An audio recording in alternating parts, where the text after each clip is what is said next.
আসসালামু আলাইকুম। আমি ইসরাত আরিন এলিস আমন্ত্রণ জানাচ্ছি গ্রিনফিল্ড অনলাইন স্কুল থেকে। তো সুপ্রিয় শিক্ষার্থীবৃন্দু, আশা করছি তোমরা সবাই ভালো আছো, বাড়িতে আছো এবং নিরাপদে আছো। এই করোনাকালীন সময়টাতে আমাদের পড়ালেখার যে ক্ষতি হচ্ছে সেই ক্ষতিটুকু পুষিয়ে নেবার জন্যই আমাদের স্কুল অনলাইন স্কুলের ব্যবস্থা করেছে। তারই ধারাবাহিকতায় আমরা আজকে ক্লাস শুরু করব ক্লাস 10-এর বাংলা প্রথম পত্র আমাদের একটি কবিতার মাধ্যমে। তো সুপ্রিয় শিক্ষার্থীবৃন্দু, আসো আমরা এবার আমাদের মূল পাঠে চলে যাই। আমাদের আজকের বিষয় বঙ্গবাণী কবিতা।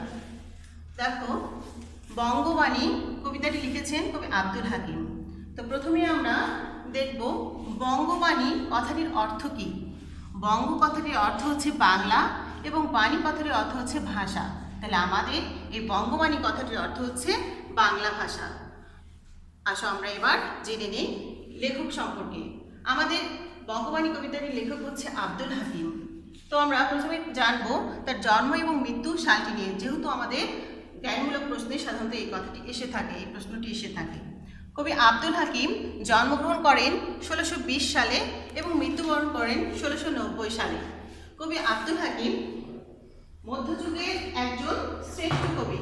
কবি আব্দুল হাকিমকে বলা হচ্ছে সপ্তদশ শতকের অন্যতম একজন কবি। সেই যুগে আমরা বলছি মধ্যযুগ। তো প্রিয় শিক্ষার্থীরা, তোমরা জানো মধ্যযুগ বাংলা সাহিত্যের যুগবিভাগ করা হয়েছে 3টি ভাগে। একটি হচ্ছে প্রাচীন যুগ। প্রাচীন যুগের সময়কালটা ছিল 650 থেকে 1200 খ্রিস্টাব্দ। মধ্যযুগ বলা হচ্ছে 1201 থেকে 1800 এবং বর্তমান বলা হচ্ছে 1801 থেকে এই চলমান যে সময়টাকে, এটাকে বলা হচ্ছে বর্তমান যুগ। তো এই 1201 থেকে এই যে 1807 এই সময়কার কবি হচ্ছে কবি আব্দুল হাকিম। এবং আব্দুল হাকিমকে বলা হচ্ছে মধ্যযুগের কবি, কেননা সেই সময় যে সময় কবি আব্দুল হাকিম এই বাংলা ভাষায় সাহিত্য চর্চায় ব্রতী হয়েছিলেন, সেই সময়টা ছিল বাংলা ভাষায় সাহিত্য চর্চার জন্য অত্যন্ত একটা গুরুত্বপূর্ণ সময়। কেননা এই সময়টাতে আরবি, ফার্সি, হিন্দি এই সমস্ত ভাষার প্রচলন ব্যাপকভাবে প্রচলিত ছিল। যে সমস্ত গ্রন্থই রচিত হয়েছে বেশিরভাগই হচ্ছে আরবি, ফার্সি ভাষায়। আর কবি আব্দুল হাকিম এই সমস্ত কিছুকে একদিকে রেখে তিনি একটি স্বতন্ত্র ধারায়, অর্থাৎ বাংলা ভাষায়, বাংলাদেশের প্রতি অনুরক্ত হয়ে বাংলা ভাষার প্রতি কী হয়ে আবেগ আপ্লুত হয়ে বাংলা ভাষার প্রতি ভালোবেসে তিনি বাংলা ভাষায় সাহিত্য রচনায় কিন্তু তিনি মনোনিবেশ করেছিলেন। তারই ধারাবাহিকতায় আমাদের বঙ্গবাণী কবিতাতে তিনি লিখেছেন। এবং কী করেছেন কবি আব্দুল হাকিম, তার যে এই আদর্শ কিন্তু পরবর্তী প্রজন্মের কাছে একটি কালজয়ী আদর্শ হয়ে এখন পর্যন্ত রয়ে গেছে। তো শিক্ষার্থীবৃন্দুরা, আমরা জানবো যে এই কবিতাটির মূল বিষয়টি। আসো আমরা এবার মূল পাঠে চলে যাই। আমরা এখানে বলছে, কিতাব পড়িতে যার নাহিক অভ্যাস, সে সবে কহিল মতে মনে হাবিলাস, তে কাজে নিবেদি বাংলা করিয়া রচন, নিজ পরিশ্রম তোষী আমি সর্বজন। দেখো শিক্ষার্থী বন্ধুরা, কবিতাটা কিন্তু একটু দুরূহ। কথাগুলো শুনে মনে হচ্ছে খুব কঠিন, কিন্তু আসলে কঠিন না। তোমরা আমার সঙ্গে যদি ক্লাসটা করো মনোযোগ দিয়ে, তাহলে তোমরা বুঝতে পারবে যে আসলে এটা খুব কঠিন একটু ক্লাস না। তোমরা বোঝার চেষ্টা করো, খুব ভালোভাবে তোমরা খাতা কলম নিয়ে আমার সঙ্গে এই ক্লাসটা করো। এখানে বলছে কিতাব অর্থ সাধারণত আমরা জানি বই, কিন্তু এখানে কবি আব্দুল হাকিম বলছেন কোন বই? বাংলা ভাষায় লিখিত যে কোনো ধরনের বই, সেটা হতে পারে সাহিত্য, হতে পারে ইসলাম ধর্মের বইগুলো, সেগুলো হতে পারে। এখানে বলছেন যে বাংলা লিখিত বই। তাহলে কিতাব পড়িতে যার নাহিক অভ্যাস, পড়িতে মানে পড়তে, যার মানে যাদের, নাহিক মানে নেই অভ্যাস। তাহলে বাংলা ভাষায় বই পড়তে যাদের কোনো অভ্যাস নেই, সে সবে কহিল মতে মনে হাবিলাস। সে সবে মানে কারা? সেই সমস্ত লোক যাদের বাংলা ভাষায় বই পড়া অভ্যাস নেই। সে সব কহিল মানে বলল, মতে কথাটির অর্থ হচ্ছে আমাকে, মতে মানে আমাকে, মনে হাবিলাস শব্দটির অর্থ হচ্ছে প্রবল ইচ্ছা, মনের প্রবল ইচ্ছা। তাহলে সেই সবে কহিল মতে মনে হাবিলাস হনে, সেই সমস্ত লোক আমাকে তাদের মনের প্রবল ইচ্ছার কথা জানালেন। কি ইচ্ছার কথা জানালেন? যে তারা বাংলা ভাষায় বই পড়তে চায়। আচ্ছা, সেজন্য কি করলেন? তে কাজে নিবেদি বাংলা করিয়া রচন। তে কাজে মানে কি? সেই কাজে বা সে কাজে বা সেজন্য। নিবেদি কথাটির অর্থ হচ্ছে নিবেদন করলাম, নিবেদন করলাম বাংলা করিয়া রচন, অর্থাৎ বাংলা ভাষায় বাংলা রচনা। অর্থাৎ সেই কাজে আমি নিজেকে নিবেদন করলাম বাংলা ভাষায় সাহিত্য রচনার জন্য। আচ্ছা, নিজ পরিশ্রম তোষী, নিজ পরিশ্রম তোষী, তোষী কথাটির অর্থ হচ্ছে তুষ্ট করি বা সন্তুষ্ট করি, সন্তুষ্ট করি আমি সর্বজন। সর্বজন মানে কি? সর্বসাধারণ বা সবার জন্য। আমি নিজে পরিশ্রম করলাম কি করবার জন্য? সবাইকে সন্তুষ্ট করবার জন্য।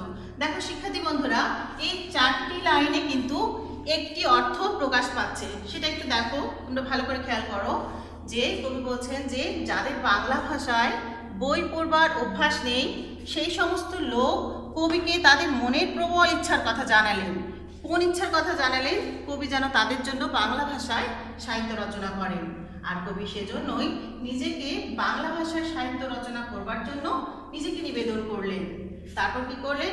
সবাইকে সন্তুষ্ট করবার জন্য কবি এই সাহিত্য রচনায় মনোনিবেশ করলেন। আরবি ফার্সি শাস্ত্রে নাই কোনো রাগ, দেশি ভাষী বুঝিতে ললাটে পুরে ভাগ। দেখো শিক্ষার্থীরা, এখানে বলছে যে আরবি ফার্সি শাস্ত্রে নাই কোনো রাগ, অর্থাৎ কবির আরবি ফার্সি ভাষার প্রতি কোনো রাগ নেই। দেশি ভাষা বুঝিতে ললাটে পুরে ভাগ। দেশি ভাষা মানে কি? বাংলা ভাষা বুঝিতে, বাংলা ভাষা বুঝতে, বুঝতে ললাটে, ললাট মানে কি? কপাল,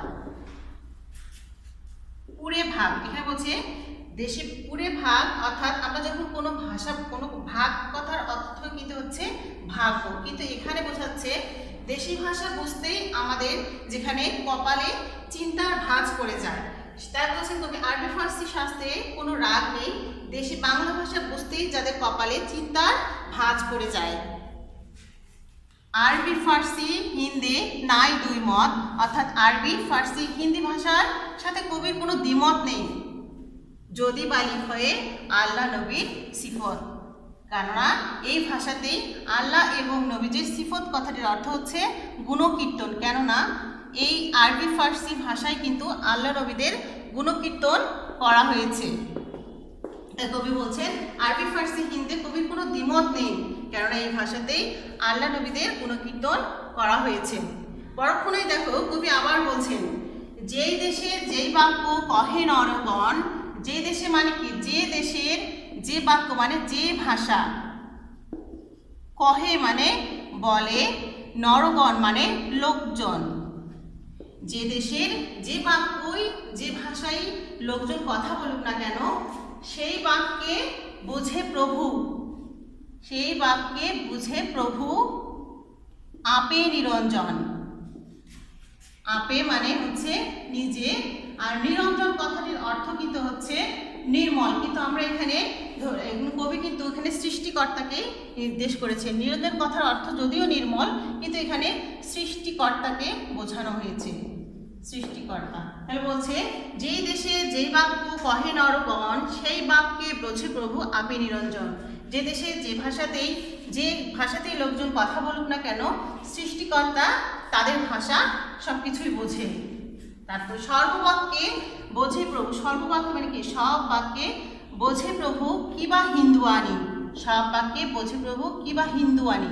এই যে এখানে বলা হচ্ছে হিন্দুয়ানি, দেখো হিন্দুয়ানি কেন বলা হচ্ছে? বাংলা ভাষাকে তৎকালীন সময়ে কিন্তু হিন্দুয়ানি ভাষা বলে অবজ্ঞা করা হচ্ছে।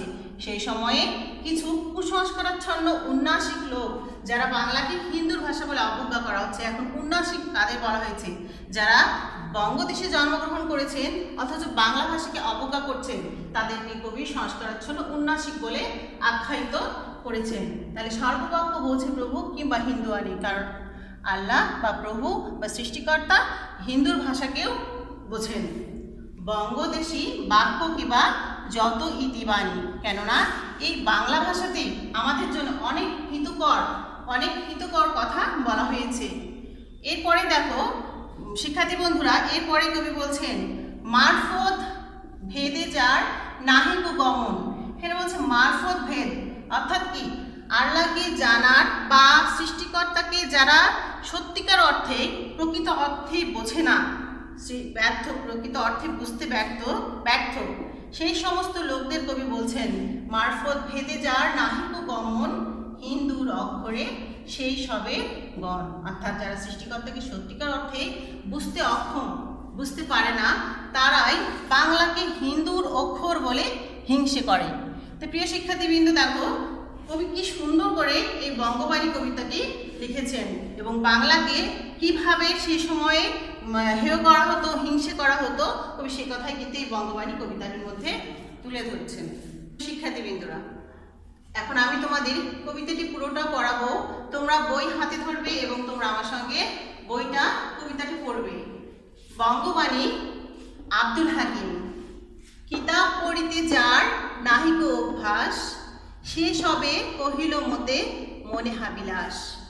তে কাজী নিবেদি বাংলা করিয়া রচন, নিজ পরিশ্রম তোষী আমি সর্বজন।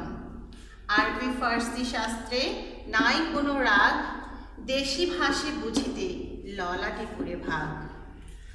আরবি ফার্সি হিন্দে নাই দুই মত, যদি বা লিখয়ে আল্লাহ নবীর সিফত।